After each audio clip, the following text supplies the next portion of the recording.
on Box one, score, if you can move them. Sorry? Box score by any chance? They're coming. All right, thanks. Joe, Gary Wash from Boston Globe. 21-point lead. What happened after that, and what saved you?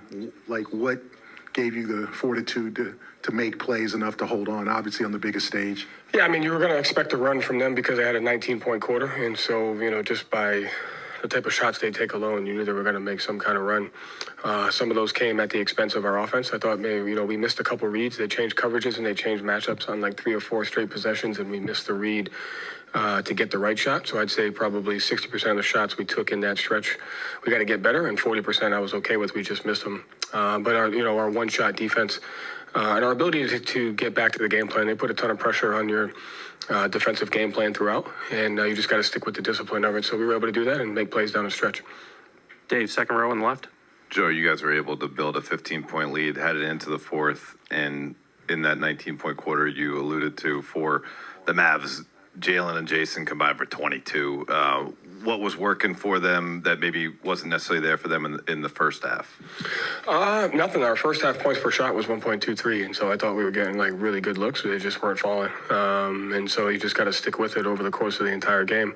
I thought in the third quarter we found the right spacing, we found the right frequency, and we made the right read 6 straight times, which got us those shots, and they were able to fall. And then that's where the second stretch of that fourth quarter, we missed some of those reads, and they were able to come back into the game. So just those guys' ability to know that what shots they're taking and continue to take the right ones over and over again.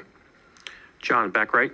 Joe, John Corrales, Boston Sports Journal. You went with Xavier Tillman in this one, and he ended up as a +9 overall. What did you see from him? What made you go in that direction? He played in the Western Conference for 3-4 years, and so he's played against the Mavs, and so he's had that experience. Memphis has used a similar game plan that we have, so he was used to that. And I thought, with that comfort level of playing against those guys for so long, he was going to be able to execute the things that we needed to execute. And so I thought he did a great job in our switching. He did a great job in our screening, getting to our spacing. And that's what we talk about with those guys is regardless of who's in, who's out, I trust the next man up because of the work they put in and the staff that prepares them. Jared on the right, third row. Jared Weiss, The Athletic. You used to get asked if you guys took too many threes for a long time, and it doesn't seem like that question gets asked too much anymore. You had double the number of threes they had for a lot of this game. They start to come back when they actually start taking them. How has your team been able to just stick with that, play through the misses? You're letting them attack your cross matches and they're taking 2. How does that math play out in the end? I think you got asked that question a lot just because it was new. Anytime you're developing a new philosophy or a new style, it just takes time for understanding and execution. And so credit to the guys where we've decided how we're going to play, and we fight to do that. And, but also just being flexible in that. So it's not, we don't want to just settle for those. I think our guys have done a good job fighting for the right shot based on what the defense is giving us. We were able to get some of those in the third quarter. So I think it says a lot about them. The guys understand the game. They understand why we do what we do, and they work to execute it as best as they can. Jay here in the second row. What goes into weathering the storm when Kyrie and Luka come out as aggressive as they are and they're firing on all cylinders in that first half? Yeah. What resilience goes into just kind of sticking with it and staying disciplined when they're going like that? Yeah, I mean, it's first having an awareness as to how are they scoring, what are they doing. You got to ask yourself: are we executing the game plan? Are we giving the shots up that we're willing to give up? And so we I think it was one of the quarters we had like 26 points of points that we can control, and so you got to fight like hell to take those away. Once you take those away, then you can either execute or game plan or work to adjust. And so I thought our guys did a great job of understanding the points that we could control, and they fought to take those away throughout the rest of the game. Tim, all the way in the back. Joe, you guys had a real big run. Thank you. Late in the first quarter of game 1. I think you had one in the third quarter of game 2. You had 2 really big ones tonight. Is that just something innate about this team that they know when there's an opportunity to really hit the gas, or is it just talent sometimes? So when you have these big stretches of pulling away and making it seem so easy? Well, I would say both teams have a lot of talent, so I think you have to have talent to get to this spot. So that's a given if you want to make it this far. But our guys have a great basketball IQ. They have an understanding of, are we playing the right way? Are we taking the right shots? Are we giving up the right shots? And they know exactly when we're not doing that. And so they have an innate ability to control the runs of the game with the philosophy that we have and execute the things. And so it's just constant building awareness. Are we getting the right shots? Are we giving up the right shots? And then are we winning the transitions? And, the guys do a great job of working towards understanding that. Adam? One thing you've talked about a lot during the years, how it's not supposed to go a certain way, the game's not supposed to go a certain way.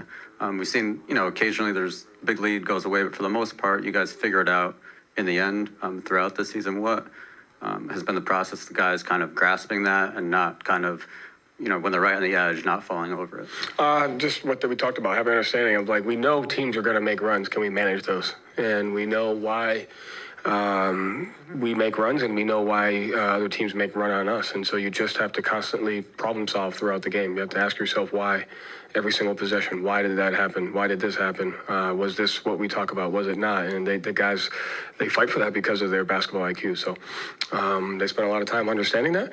And that's part of the game, right? They got out to a big lead, and I forgot, I don't even know what we were down. What were we down? 13? And so that's just part of the game. But it's understanding why. Why are we down 13? Is it effort? Is it execution? Is it things we can control? And once we answer those questions, we can move on, to the next phase of the game. Vinny, third row in the center? Joe, Vince Gilbo, Yahoo Sports. How you doing? Good. Jaylen had the big third quarter when he helped you guys push to the lead, and then in the fourth, he had the big jumper when Dallas was charging. Just the poise that he's played with, how have you seen that grow, not just in this series, but since you started coaching him? How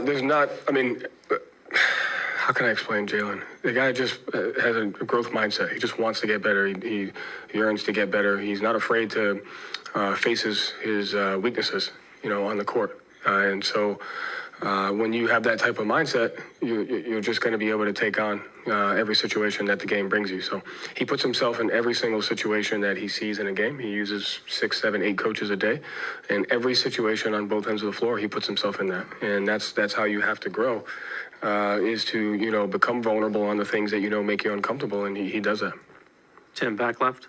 Joe, you guys have been able to put a lot of pressure on Luka at both ends. You're obviously able to pressure up with Jaylen and Drew all the way up the court, and then you're able to go at him with a bunch of different options on offense, make him work a lot. Have you noticed that working throughout the game in terms of sort of being able to wear him down as the game? I don't think he gets worn down. He looks pretty fresh out there. I think we could do a better job of being intentional about the offense and the spacing at times. But I don't see him getting tired at all.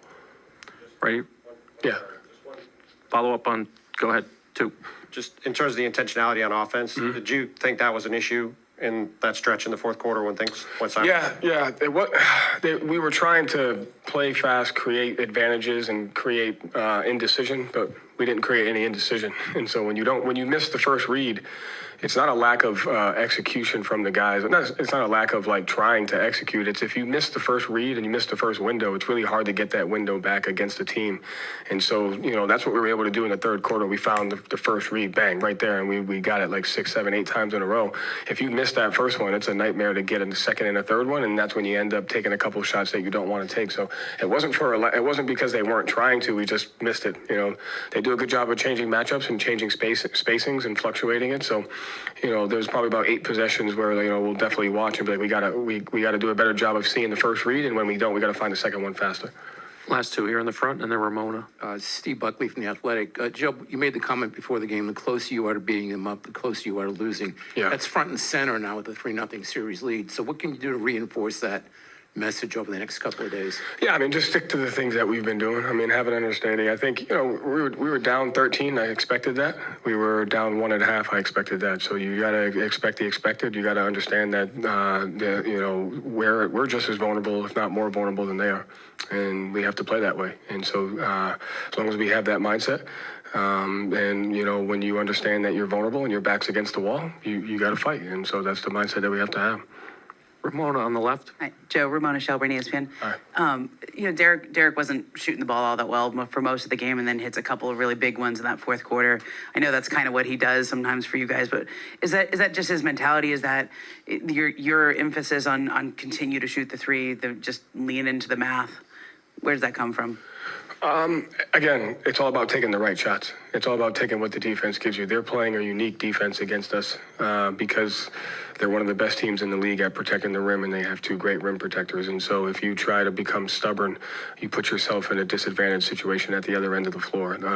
Our defense starts with our offense, and so if we don't take the right shot, we can't guard them. And our team has the discipline to fight for the spacing and to fight to take the right shot, whatever that shot may be. Derek has a green light to shoot the shots because his skill set is taking the shots that make sense. He can get into the paint and shoot the 2-foot floater off there. He can shoot off the dribble threes. He can shoot catch and shoot threes. So I love the fact that he continues to play. His confidence never wavers based on the shots he takes, and you can always count on him to make the big ones. Thank you, Coach. Thanks. Jason Tatum's on his way in.